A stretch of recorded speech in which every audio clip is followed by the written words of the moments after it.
মিজানুর রহমান আজহারী সাহেব বাংলাদেশের একজন খুব জনপ্রিয় আলোচিত ইসলামিক স্কলার।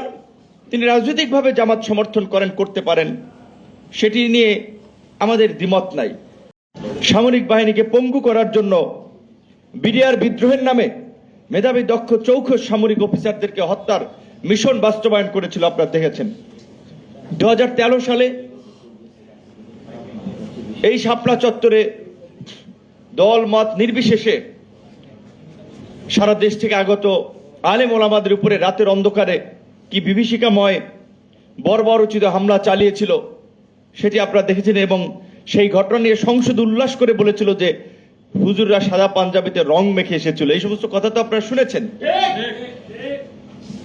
বিএনপি এবং জামাতের নেতাকর্মীরা গত 1.5 দশক ধরেই জামাতের লোকেরা এখন তো বড় বড় সমাবেশ করছেন, মিটিং করছেন, কিন্তু এই জুলাইয়ের আগে কিন্তু 20 জনে মিলে ঘরের মধ্যেও মিটিং করতে পারে নাই। মিটিং করতে গেলেই নাশকতার গোপন পরিকল্পনা করতেছিল, কিংবা দেশ বিরোধী দেশদ্রোহী কাজ করতেছিল, বিশৃঙ্খলা করতেছিল, এলাকা অস্থিতিশীল করতেছিল। এই অভিযোগে কিন্তু তাদেরকে আটক করা হতো, এমনকি মা, মেয়ে, ছেলে, ছোট বাচ্চা সহ আটক করা হতো। এই ঘটনাগুলো অনেক আপনারা দেখেছেন।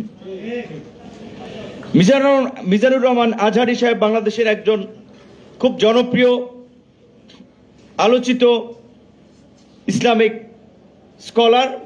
তিনি রাজনৈতিকভাবে জামাত সমর্থন করেন, করতে পারেন, সেটি নিয়ে আমাদের দ্বিমত নাই।